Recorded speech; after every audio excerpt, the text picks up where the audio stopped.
WhatsApp guys, आज एक horror story सुनने वाले जो कि रियल है, तो अकेले मत देखना, इसलिए टेंशन मत लो। हम हैं साथ में हैं, तो आप भी देखोगे तो एक वो माहौल सा रहेगा। तो देखते हैं। We lived in a haunted house in Kaziranga. ले भैया, पूरी स्टोरी होगी। तो चैनल पर तो प्लीज सब्सक्राइब। ओरिजिनल वीडियो का लिंक डिस्क्रिप्शन में है फ्रॉम द चैनल। वीडियोस मेरी फेवरेट होती है SR पे स्टोरीज से। तो और वीडियोस और टाइटल भी आप बताना जरूर कमेंट में। बाकी भयानक तो कोशिश करेंगे रोज की एक फिर स्टोरी लाना शुरू कर दें हम। 1 2 3 go. Hello guys and welcome back to SR पे स्टोरी, जहां पे मैं आपके साथ हुए क्रीपी या फिर हॉरर इंसिडेंट सुनाता हूं। तो अगर आपको भी अपनी स्टोरीज मुझे सबमिट करनी है तो मैं नीचे डिस्क्रिप्शन में एक जीमेल आईडी दी है, जहां पे आप ये फॉर्मेट यूज करके अपनी स्टोरीज मुझे सबमिट कर सकते हैं। आज की स्टोरी मेरे सब्सक्राइबर के नहीं है। I found this story on a subreddit और मैंने स्टोरी का नाम और लिंक दोनों नीचे डिस्क्रिप्शन में दे रखा होगा। सो अगर तुम लोग को ओरिजिनल वाला पढ़ना है देन देयर इट इज। पर ये वाली स्टोरी मुझे इसलिए अच्छी लगी क्योंकि ये सिमिलर चीज मेरे और मेरे दोस्तों के साथ हुई थी। So I could kind of relate to it. पर आज हम बात कर रहे हैं काजीरंगा हॉन्टेड हाउस की।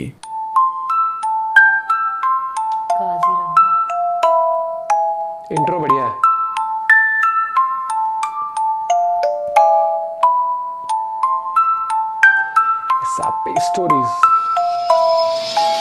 काजीरंगा आसाम हमारे देश की एक बहुत ही पॉपुलर लोकेशन है, जहां पर हर साल हजारों टूरिस्ट वहां के सुंदर लैंडस्केप्स और वाइल्ड लाइफ को एक्सपीरियंस करने के लिए आते हैं। इसके साथ साथ Kaziranga national park is also home to the rare one horned rhinoceros. लेकिन इस सुंदरता के पर्दे के पीछे कुछ ऐसे राज छुपे होते हैं जो कभी भी दुनिया के सामने नहीं आना चाहिए।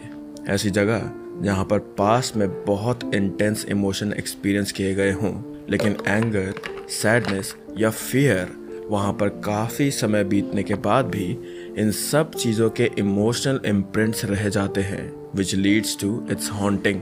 इसलिए तुमने देखा होगा कि लोग ऐसे कोई भी घर या प्रॉपर्टी में रहना नहीं चाहते जहां पर पास्ट में किसी भी तरह की बुरी घटना घटी हो जो इमोशनल इम्प्रिंट्स छोड़ सकती है, क्योंकि ये इम्प्रिंट्स हमारे और मरे हुए लोगों की दुनिया के बीच का दरवाजा होते हैं। पर जैसा कि मैंने कहा, काजीरंगा एक पॉपुलर टूरिस्ट डेस्टिनेशन है और आज की हमारी कहानी एक परिवार के बारे में है जो अनजाने में एक ऐसी जगह चले गए थे जहां उन्हें कभी भी नहीं जाना चाहिए था। मैं कोलकाता से हूँ और मेरा एक छोटा बट प्यारा सा परिवार है, जिसमें मैं, मेरी मम्मी, मेरे पापा और मेरी दादी खूब हंसी खुशी रहते हैं। मेरे पापा हमारा खूब अच्छे से ध्यान रखते हैं और हमें कभी किसी चीज़ की कमी महसूस नहीं होने देते।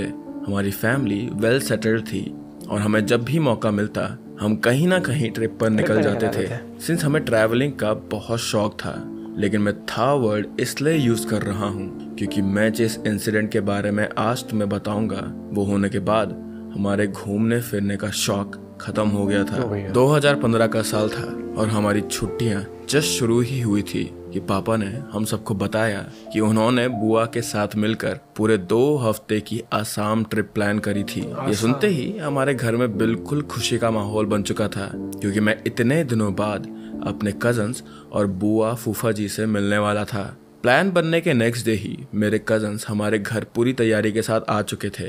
हम सब ने डिसाइड करा कि हम कोलकाता से सीधा काजीरंगा जाएंगे और वहीं से हमारी ट्रिप की शुरुआत करेंगे। लेकिन मैं तुम्हें बता दूं कि कोलकाता से काजीरंगा अराउंड 1000 किलोमीटर दूर है और यहाँ से डायरेक्ट काजीरंगा जाने के लिए कोई ट्रेन या फ्लाइट का रूट नहीं है।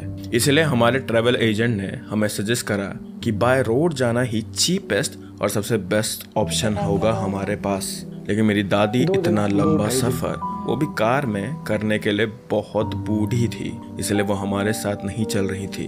सो हमने 2 कार्स बुक करी और दादी को छोड़कर हमारी पूरी फैमिली और ट्रैवल एजेंट और उनकी वाइफ इस 24 घंटे के एक्सक्रूशिएटिंग सफर पर निकल पड़े थे। मैं अपने कजन्स और फूफा जी के साथ उनकी वाली गाड़ी में बैठ गया था, क्योंकि मुझे पता था कि मैं वहाँ पूरे सफर में कभी भी बोर नहीं होऊंगा।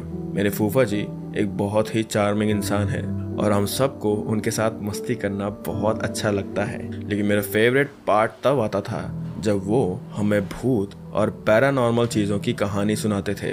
बचपन से ही जब हम किसी फैमिली ट्रिप में जाते थे तो तब से ही फूफा जी की कहानियों के बिना हमारी कोई भी ट्रिप कंप्लीट नहीं हो सकती थी। He always used to tell us कि वो सुपर नेचुरल एंटिटीज को अपने आंखों से देख सकते थे। हम बचपन से ही न्यूमरस एक्सपीरियंसेस की कहानी उनके मुंह से सुनते आ रहे थे।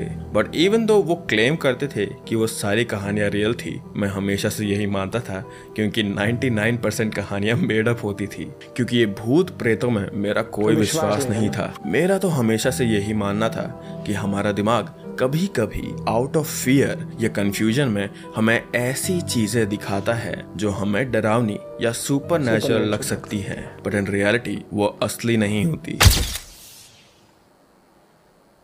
एनीवेज, इस ट्रिप में भी फूफा जी हमें अपनी कहानियों से एंटरटेन करते रहे और नेक्स्ट डे अराउंड रात के 8 बजे हम काजीरंगा एंटर हो चुके थे। असम आते ही पूरा एटमॉस्फेयर जैसे चेंज सा हो गया था।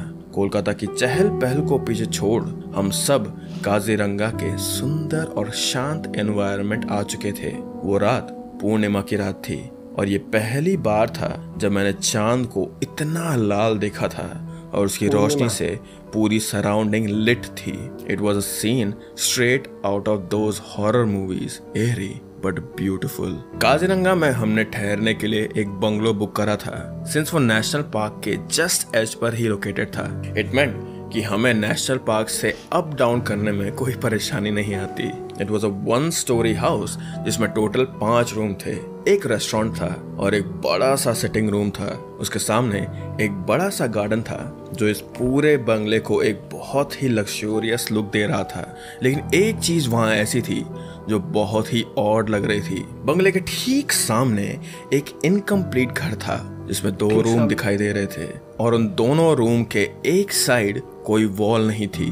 एक तरफ हमारा यह बंगला लाइट से पूरी तरह से रोशन था, लेकिन वो घर पूरी तरह से अंधेरे में था। वहाँ अजीब सा कोहरा जमा हुआ था और घर के बगल में एक बड़ा सा कोकोनट का पेड़ भी था जो उस फॉग और अंधेरे में बहुत ही डरावना लग रहा था। वो सब देख के मेरे मन में कुछ सवाल तो पैदा हो गए थे, लेकिन ये सब सोचने के लिए मैं बहुत ज्यादा थका हुआ था, इसलिए ज्यादा दिमाग ना लगाते हुए मैंने बाकियों के साथ अंदर जाना सही समझा। वहाँ हमारा स्वागत करने के लिए वहाँ के कुक, मैनेजर और कुक की वाइफ बड़े बड़े स्माइल के साथ खड़े हुए थे।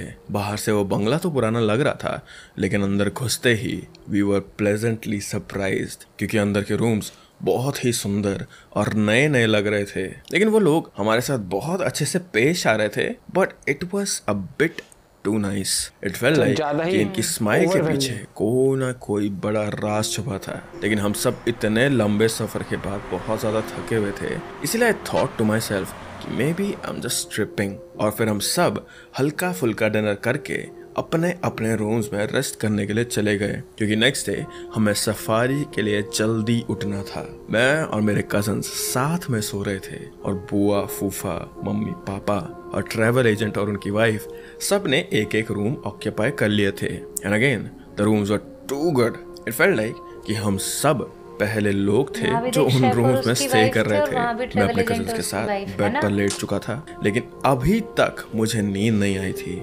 मेरा दिमाग बार बार उस डरावने घर के बारे में ही सोच रहा था।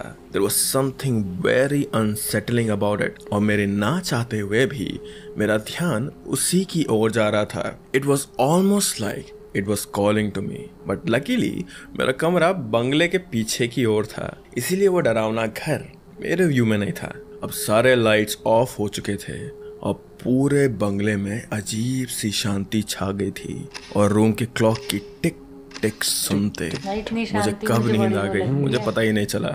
अगले दिन एज प्लान्ड हम सब जल्दी उठ चुके थे, बट स्ट्रेंजली मुझे पूरी रात की कोई भी मेमोरी नहीं थी। इट वॉज ऑलमोस्ट लाइक कि मेरी आंखें बंद होते ही मैं टाइम ट्रैवल करके सीधा सुबह वाले टाइम में आ गया, और साथ ही साथ मैं सुबह भी बहुत ड्राउजी फील कर रहा था, एज इफ मैंने रात में नींद ही ना ली हो। एंड सरप्राइजिंगली बाकी लोगों का भी कुछ ऐसा ही हाल था। पर इन सारी बातों को इग्नोर करके मैं अपने कार की ओर बढ़ ही रहा था कि मैंने दूर से ही हमारे कार के पीछे एक वाइट ह्यूमन लाइक फिगर देखा एंड इट लुक्ड लाइक वो मुझे स्टेयर कर रहा था। उसकी आंख इतनी गहरी थी कि ऐसा लगा कि मैं किसी वॉइड के अंदर स्टेयर कर रहा हूँ। मुझे थोड़ा तो अजीब लगा, लेकिन I said I was still drowsy, so I assumed that figure to be the cook's wife, और मैं बिना कोई अटेंशन पे करे कार में बैठ गया। जब हम सफारी के लिए जा रहे थे, मुझे फूफा जी का बिहेवियर बहुत ही स्ट्रेंज लग रहा था और उनकी आंखें बहुत ही ज्यादा लाल थी। नॉर्मली तो वो हमेशा हमारे साथ मस्ती मजाक करते रहते थे, लेकिन आज वो बिल्कुल चुप थे और बहुत ही सीरियस नजर आ रहे थे। दी ओनली टाइम जब मैंने उन्हें बात करते हुए सुना वो तब था जब उन्होंने मेरी बुआ से धीमी आवाज में पूछा कि क्या वो ठीक फील कर रही हैं या नहीं। पूरे रास्ते सारे लोग चुप थे और बहुत कम बातें कर रहे थे and it was all very strange, very unsettling. Safari के वक्त भी मेरा दिमाग बार बार उस डरावने घर और सुबह देखी उस वाइट लेडी के बारे में ही सोच रहा था और मैं बिल्कुल भी इंजॉय नहीं कर पा रहा था, if I am being honest. लेकिन जब हम सब वापस लौट रहे थे तब फूफा जी ने फाइनली अपनी चुप्पी तोड़ी और उन्होंने हम सब के सामने कन्फेस करा कि वो कल सो नहीं पाए थे क्योंकि उन्हें पूरी रात किसी की फूट फूट के रोने की आवाज आ रही थी। ऑब्वियसली ये आवाज हम में से किसी की भी नहीं थी। उन्होंने ये भी बताया कि ये आवाज बाहर लॉन से आ रही थी और जब उन्होंने खिड़की की तरफ देखा तो उन्हें कर्टन्स के बीच से एक वाइट सा फिगर दिखा जो बहुत ही अजीब तरीके से गार्डन में बैक एंड फोर्थ भाग रहा था। And the way it was doing it, ऐसा लग ही नहीं रहा था कि वो कोई इंसान है। उसके पैर जमीन पर थे ही नहीं और देखकर ऐसा लग रहा था कि वो हवा में तैर रहा हो। मेरे फूफा जी उसे देखने के बाद बेड पर ही फ्रीज हो गए थे and he felt like he was paralysed और पूरी रात उन्होंने डर से अपनी आंखें तक बंद नहीं की। जब फूफा जी ये सब बता रहे थे तब उनका पूरा चेहरा पसीने से कवर हो चुका था और उनका यूजुअल चार्मिंग डिमीनर अब एक डरे हुए चेहरे के साथ रिप्लेस हो चुका था। ये सुनने के बाद हम सब हैरान थे क्योंकि हर किसी के साथ रात को कुछ न कुछ हुआ ही था। अब तक सारे लोग यही सोच रहे थे कि मे बी उन्हें थकान के कारण वहाँ पे वहम हो रहा हो, लेकिन फूफा जी के कन्फेस करने के बाद एक एक करके हम सब ने अपने कल रात के एक्सपीरियंसेस को बताना शुरू किया। किसी को रोने की आवाज आ रही थी तो किसी को चिल्लाने या फिर विस्परिंग की आवाज आ रही थी। मम्मी ने कहा कि उन्हें रात के वक्त ऐसा फील हो रहा था जैसे कोई उनके ब्लैंकेट को धीरे धीरे नीचे खींच रहा हो। और मेरे पापा जो इन सब चीजों में कभी भी बिलीव नहीं करते थे, उन्होंने भी कहा कि उन्हें ऐसा फील हो रहा था कि उनके कान में कोई विस्पर कर रहा हो। पर सबसे ज्यादा डरा देने वाली बात ये थी कि हम सब ने एक वाइट फिगर देखा था। It wasn't a coincidence, it was confirmed कि उस जगह पर बहुत ही ज्यादा गड़बड़ थी। लेकिन अब सवाल ये था कि आखिरकार वो वाइट फिगर कौन थी।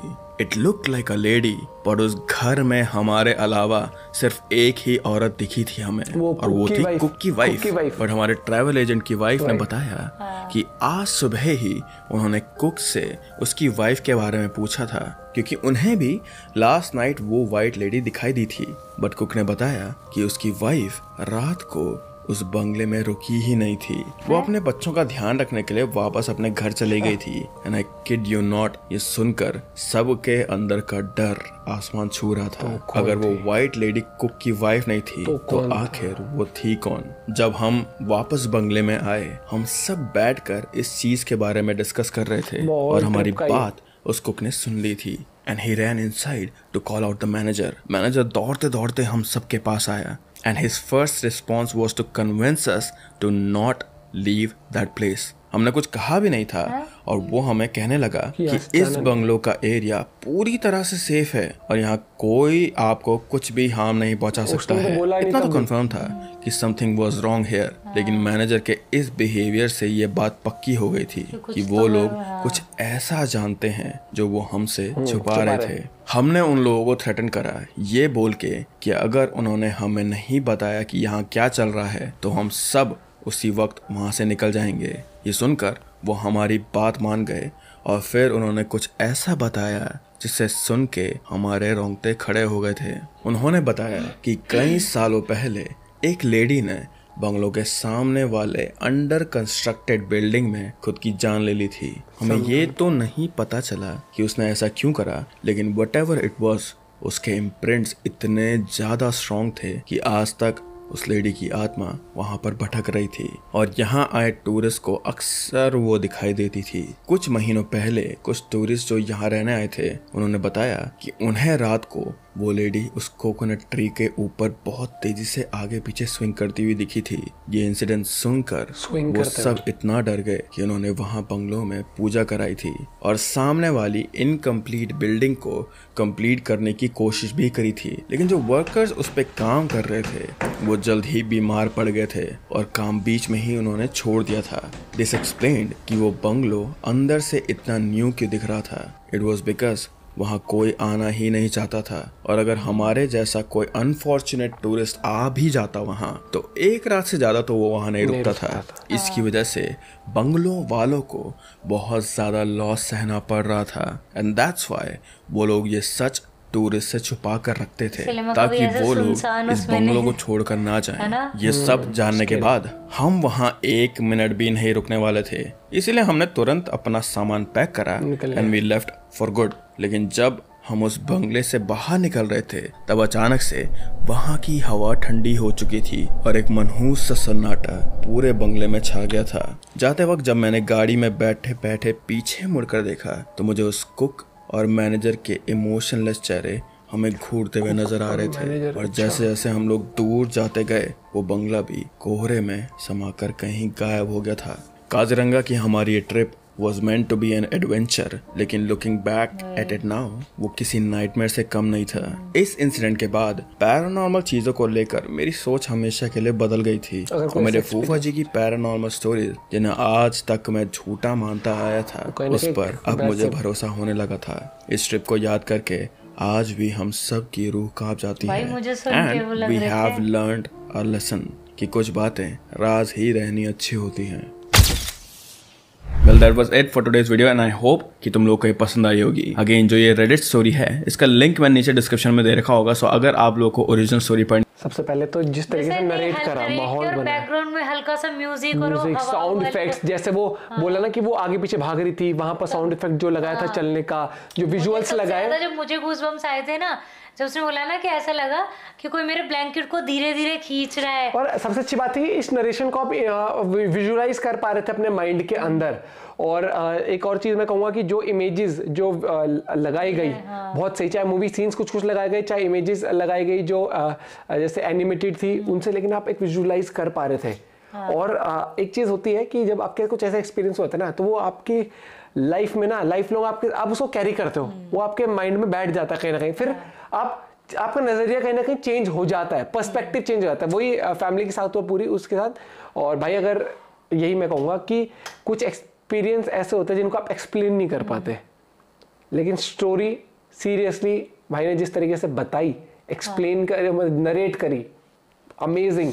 और मजा आया, मतलब मजा इन द सेंस कि एक वो जो स्केरी वाइब चाहिए होती है ना, कई बार हॉरर वीडियोस आप देखते हो, रिएक्ट करते हो या फिर आप सुन रहे हो, तो सबसे अच्छी बात है कि मुझे ऐसा लगा कि अगर आप इनकी वीडियोस देखते हो तो आप देख भी सकते हो या आप सिर्फ ईयरफोन लगा के सुन भी सकते हो। और आप सोते टाइम मान लो आप लगाओ तो जो माइंड ब्लोइंग जिस तरीके से एडिटिंग हुई है, साउंड इफेक्ट्स की, स्केरी साउंड्स की हल्की हल्की, या फिर वो जो टप टप करके आगे पीछे आना, वो तो जब आप सिर्फ ऑडियो भी सुन रहे हो तब भी आप विजुअलाइज कर सकते हो। और वो माहौल बन सकता है सोते टाइम, जो एक टिपिकल एक हॉरर लवर को चाहिए होता है कि भाई मुझे स्टोरीज चाहिए उस तरीके सुनने के।